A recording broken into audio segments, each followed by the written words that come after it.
அனைவருக்கும் அன்பான வணக்கங்கள். இது மகாபெரியவா ஆன்மீகம் யூடியூப் சேனல். பொன் கிடைத்தாலும் புதன் கிடைக்காது அப்படின்னு சொல்லுவாங்க. புதன்கிழமை வரக்கூடிய புதன் ஹோரை நேரம் ரொம்ப ரொம்ப சக்தி வாய்ந்த ஒரு நேரம். இந்த நேரத்துல இதை நீங்க கட்டி வச்சீங்கன்னா போதும், கட்டுக்கட்டா பணம் சேரும். மகாலட்சுமி தாயாருடைய பரிபூரணமான அருள் உங்களுக்கு நிச்சயமா கிடைக்கும். அஷ்டலட்சுமிகளும் உங்க வீட்டுல நிரந்தரமா குடியிருப்பாங்க. இந்த ஒரு சூட்சமத்தை இன்று புதன் ஹோரை நேரமான இரவு 8 to 9 செய்யுங்க. சப்போஸ் நான் இந்த பதிவை லேட்டாக தாங்க பார்த்தேன் அப்படிங்கிறவங்க அடுத்த வாரம் கூட செய்யலாம், தவறே கிடையாது. புதன் ஹோரை நேரத்தில் மட்டும் தவறாமல் செய்யணும். இதை தாண்டி பிரம்ம முகூர்த்த நேரத்திலையும் செய்யலாம். பௌர்ணமி நாளில் வரக்கூடிய எந்த ஹோரையாக இருந்தாலும் சரி. இப்போ பௌர்ணமி வந்து செவ்வாய்க்கிழமை வந்துச்சுன்னா காலையில் 6 to 7 அல்லது மதியம் 1 to 2 அல்லது இரவு 8 to 9. அந்த பௌர்ணமியில் வரக்கூடிய அந்த 3 ஹோரை நேரத்தையுமே புதன்கிழமையாக இருந்தால் அதே மாதிரி தான். வியாழக்கிழமையாக இருந்தாலும் காலையில் 6 to 7 மதியம் 1 to 2 அல்லது இரவு 8 to 9. புதன்கிழமை தான் செய்கிறீங்க. இது வந்து இந்த புதன்கிழமையில் வேறு எந்த விசேஷங்களும் இல்லைங்க, பௌர்ணமியோ வேறு எந்த விசேஷமும் இல்லை அப்படிங்கிறவங்க 8 to 9 புதன் ஹோரை நேரத்தில் செய்யணும்.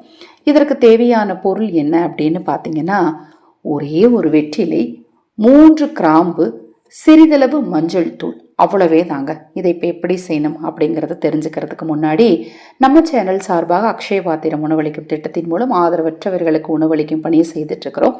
அதில் நிறைய பேர் எனக்கு சப்போர்ட் பண்ணிட்டு இருக்கீங்க. உங்கள் எல்லாருக்கும் ரொம்ப ரொம்ப நன்றி. அடுத்தது, நிறைய பெண்கள் தொடர்ந்து தொடர்பு கொள்கிறாங்க, பிரச்சனைக்கு பரிகாரம் கேட்குறாங்க இல்லையா. அதில் நிறைய பேரால் பரிகாரங்கள் கூட செய்துக்க முடியாத ஒரு சூழ்நிலை இருக்கிறாங்க. அப்போ அவங்கள பற்றி விசாரிக்கும் போது, அவங்களுடைய கஷ்டங்கள்லாம் சொல்லும்போது அவங்களுக்கும் நம்மளால் முடிந்த சில விஷயங்களை செய்யலாம் அப்படின்னு நான் முடிவு செய்திருக்கிறேன். நீங்களும் உங்கள் இரு கரங்களால் அவர்களுக்கும் உதவி செய்ய முன்வாருங்கள். அதை பற்றிய மேலும் தகவலுக்கு 9344692042 இந்த வாட்ஸ்அப் எண்ணிற்கு தொடர்பு கொள்ளுங்க. வெற்றிலைய கடைகள் எல்லாம் மளிகை கடையில் சுருட்டுவாங்க இல்லையா, அதை மாதிரி சுருட்டிக்கணும். காம்பு பகுதியை கீழே வச்சுக்கோங்க, அப்படியே வெற்றிலையே சுருட்டிக்கோங்க. உங்களுக்கு எந்த அளவுக்கு தெரியுதோ அந்த அளவு சுருட்டிக்கோங்க. அதில் முதல்ல மஞ்சள் தூளை போடுங்க. அதில் 3 கிராம்பை போட்டுட்டு அந்த வெத்தலையை மடித்து மஞ்சள் நூலால் கட்டி உங்கள் கையில் வச்சுட்டு மகாலட்சுமி தாயாரை நினச்சி ஓம் அஷ்டலக்ஷ்மியே நமோ நமக, ஓம் அஷ்டலக்ஷ்மியே நமோ நமகன்னு 8 தடவை சொல்லிட்டு அதை உங்கள் வீட்டில் இருக்கக்கூடிய மகாலட்சுமி தாயாருடைய திருவுருவ படத்துக்கு முன்னாடி வச்சிருங்க. மறுநாள் காலை எழுத்ததும் அதை என்ன பண்ணுங்க, எடுத்து வெத்தலை எடுத்து வந்து அந்த கிராம்பையும் வெத்தலையும் தனியாக வச்சுட்டு அந்த மஞ்சத்தூளை எடுத்து நீங்கள் வாசத்தளிக்கிற தண்ணீரில் கலந்து வாசத்தளிச்சு விடுங்க. நான் அப்பார்ட்மெண்ட் வீட்டில் கூட இருக்கிறேன் அப்படிங்கிறவங்க அதுலேருந்து சிறிதளவு மஞ்சத்தூள் எடுத்து நிலைவாசலில் பூசிட்டு கொஞ்சம் மஞ்சள் எடுத்து அதாவது அந்த வாசலை தொடப்பீங்க இல்லையா, அதுக்கு பயன்படுத்திட்டு மீதி மஞ்சளை வீட்டை சுற்றி தெளிச்சு விடுங்க தண்ணீரில் கலந்து.